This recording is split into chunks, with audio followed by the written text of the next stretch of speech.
మీ మోకాల నొప్పులకు ఎటువంటి సర్జరీ లేకుండా ఎపియాన్ పెయిన్ క్లినిక్ అందిస్తున్న అత్యాధునిక చికిత్స.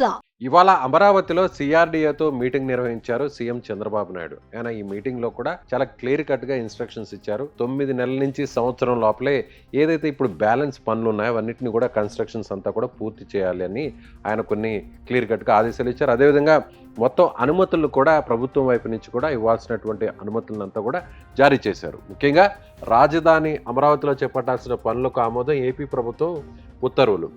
ఏపీ గవర్నమెంట్కి సంబంధించి కూడా సిఆర్డీఏ పరిధిలో ఉన్నటువంటి ఏదైతే పనులు దాదాపుగా 11,467 కోట్ల రూపాయలతో నిర్మించి తలపెట్టినటువంటి 20 పనులకు గ్రీన్ సిగ్నల్ ఇచ్చేశారు.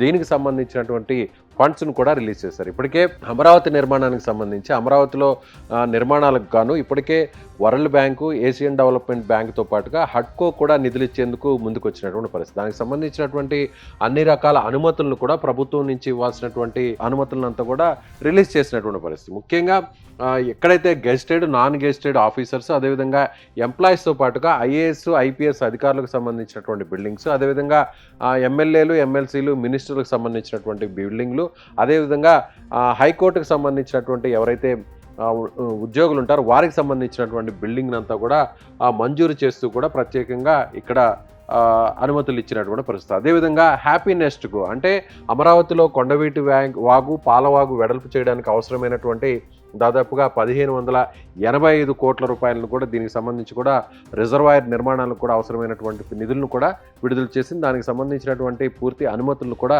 ఇచ్చినటువంటి పరిస్థితి. అదేవిధంగా హ్యాపీ నెస్ట్ ప్రాజెక్టులో భాగంగా 12 టవర్లతో 1,200 అపార్ట్మెంట్లను అక్కడ కన్స్ట్రక్షన్ చేసి వాటిని ముఖ్యంగా ఎవరైతే ప్రజలకు అమ్మడానికి ఇప్పటికే గతంలో కూడా వేలం నిర్వహించినటువంటి పరిస్థితి. దానికి సంబంధించి అంతా కూడా మొత్తం ప్రాసెస్ అంతా కూడా పూర్తయింది. గతంలోనే ఇది 2019 ముందే పూర్తి చేయాలనే టార్గెట్ కూడా పెట్టినారు. అయితే తర్వాత గవర్నమెంట్ మారిన తర్వాత ఈ ప్రాజెక్ట్ ఎక్కడికక్కడ ఆగిపోయింది. మళ్ళీ తిరిగి ఆ ప్రాజెక్టును కన్స్ట్రక్షన్ చేసి ప్లాట్స్ను అమ్మేటువంటి ప్రాజెక్ట్ ఇది. దీనికి సంబంధించినటువంటి నిర్మాణానికి అవసరమైన 984 కోట్ల రూపాయలు కూడా ఇప్పటికే కేటాయించింది.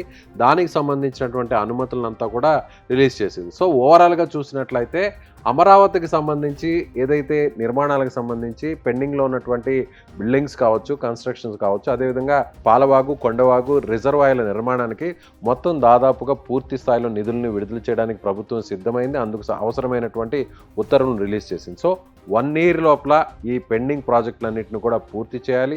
అదేవిధంగా ముఖ్యంగా ఏదైతే ఐకాన్ టవర్స్గా నిర్మించేటువంటి అసెంబ్లీ కావచ్చు, అదేవిధంగా హైకోర్టు ఈ బిల్డింగ్ సంబంధించినటువంటి డిపిఆర్ రెడీ చేయబోతుంది. దీనికి సంబంధించినటువంటి కన్స్ట్రక్షన్ కూడా స్టార్ట్ చేయడానికి త్వరలోనే టెండర్లు కూడా పిలిచేటువంటి అవకాశం ఉంది. సో అమరావతికి కూడా ఎక్కడ కూడా బ్రేకులు పడకుండా, ఎక్కడ కూడా జాప్యం కాకుండా త్వరితగతిన నిర్మాణాలను పూర్తి చేయాలని సీఎం చంద్రబాబు నాయుడు ఈరోజు సిఆర్డీఏ మీటింగ్లో అధికారులకు ఆదేశాలు ఇచ్చారు.